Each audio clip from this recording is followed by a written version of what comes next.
पाकिस्तानी दुनिया के किसी भी कोने में हो, अपनी मिट्टी और रिवायात से अपना राब्ता किसी न किसी सूरत बरकरार रखने की कोशिश करते हैं। अपनी रिवायात से जुड़े रहने का एक जरिया पाकिस्तानी खाना भी है, जो पाकिस्तानी सकाफत का एक लाज़मी जुज़्व समझा जाता है। हुमैरा और नदीम भी एक ऐसा पाकिस्तानी अमेरिकन कपल है जो अपने घर की छोटी बड़ी अक्सर तकरीबात में पाकिस्तानी सकाफत के इस मजेदार रंग को जरूर पेश करते हैं। खाना बहुत अच्छा है और खास तौर पर कबाब, they are the best. Everything is good actually. Everything is perfect and delicious food. बहुत अच्छा खाना है, सब बहुत अच्छा है, कबाब, चिकन एंड राइस। दोस्तों की दावत में पेश किए जाने वाले इस खाने के मजेदार होने का एक राज और भी है, और वो राज ये है कि ये खाना किसी रेस्टोरेंट में नहीं बल्कि घर में बनकर तैयार हुआ है।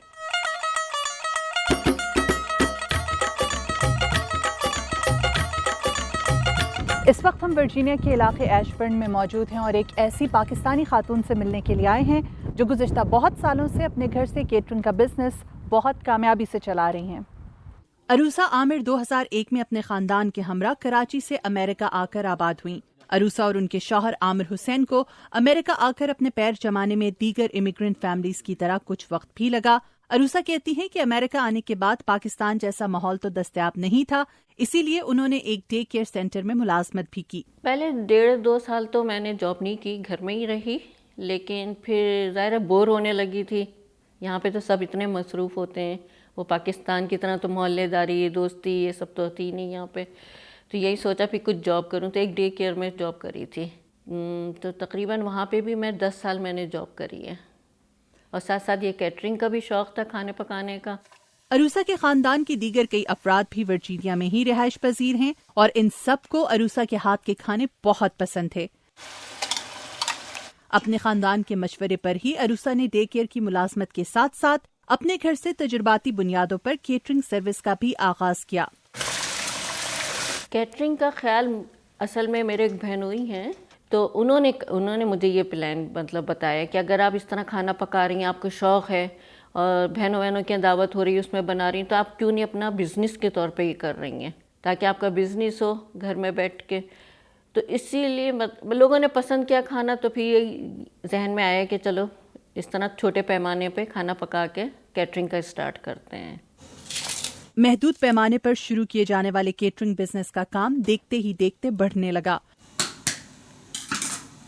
यूं अरूसा ने मुलाजमत छोड़कर अपनी तमाम तर तवज्जो केटरिंग की तरफ मरकूज कर दी।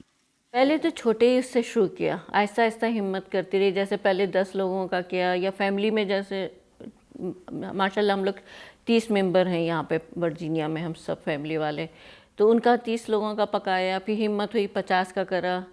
अब ये है कि 100 लोगों तक का आराम से पका लेती हूँ। 10-15 लोगों का पकाने में तो इतना टाइम नहीं लगता था, क्योंकि रात में बैठ के वो जो सब्ज़ी बनानी है या कुछ काटना वुटना है तो वो एक दिन पहले मैं कर लेती थी, और सुबह ही उठ के फिर पका लेते थे। और जो ज़रा बड़े ऑर्डर हैं जैसे 50, 60, 100 तक के, तो उनमें ज़रा थोड़ा टाइम ज़्यादा लगता है। अब फिर ये कि सुबह 3 बजे या 4 बजे से उठ के मैं फिर लगती हूँ।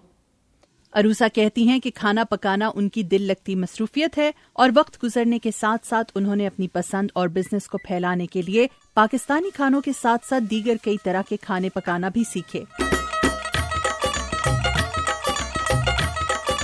अरूसा ये भी कहती हैं कि किसी भी बिजनेस को चलाने के लिए सब्र और तहम्मुल बहुत जरूरी है, और कारोबार के आगाज के साथ ही नतीजे का इंतजार करना ठीक नहीं।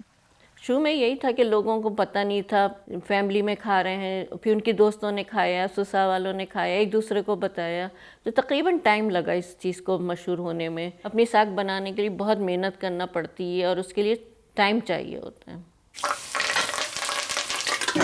मगर वर्जीनिया जैसी रियासत में जहां अब बहुत से पाकिस्तानी और देसी रेस्टोरेंट्स के साथ साथ केटरिंग करने वाले दीगर कई अफराद भी मौजूद हैं, अरूसा के लिए अपने कॉम्पिटिटर्स की मौजूदगी में बिजनेस को बढ़ाना कैसे मुमकिन हुआ? होटलों से तो मेरे रेट कम है, क्योंकि ज़ाहिर है वो तो अपने होटलिंग के लिहाज से भी चार्जेस लगाते हैं। गोश्त तो हमें वही इसी हिसाब से मिलता है जो वो आम कस्टमर को वो लोग देते हैं।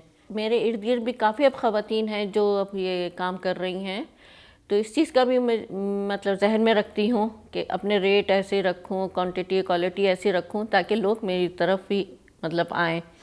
अरूसा को इस काम में अपने घर वालों की भरपूर मदद भी मिली और उनके शौहर और बच्चों ने अरूसा का भरपूर साथ दिया। ग्रोसरी वगैरह के लिए थोड़ा बहुत कभी किचन में हेल्प कर दिया, या ग्रोसरी लाना ले आना, और ये है कि डिलीवर करना होता है। बाद में कभी किसी कस्टमर को रिक्वायरमेंट होती है कि हमें डिलीवर कर दें, तो वो मेरी हेल्प होती है। और बहुत से जो मेरे कुलीग हैं जो मेरे साथ काम करते हैं, जॉब वगैरह पे मैं लेके जाता हूँ, तो वो लोग भी आज से 5 साल पहले लोग ऑफ़र करते थे कि तुम रेस्टोरेंट खोल लो या कोई हमें खाना बना के दे दो तो हम तुम्हें पे करेंगे, मगर मैं मना करता था उस वक्त। और अब ये खुद से इन्होंने शुरू किया है और अल्लाह का शुक्र है जो भी है।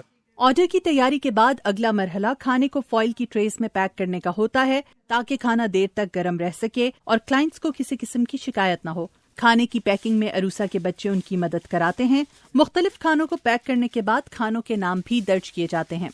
अरूसा के ज्यादातर क्लाइंट्स अपने खाने का ऑर्डर लेने के लिए मुकर्ररा वक्त पर अरूसा के घर पहुंच जाते हैं, जहां खाना उनकी गाड़ियों में मुंतकिल किया जाता है।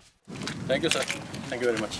अरूसा कहती हैं कि ख़वातीन चाहें तो घर बैठे बैठे भी बहुत कुछ कर सकती हैं। वो अपने हुनर को अपनी ताकत बना सकती हैं और उसके बल पर कामयाबियां भी समेट सकती हैं।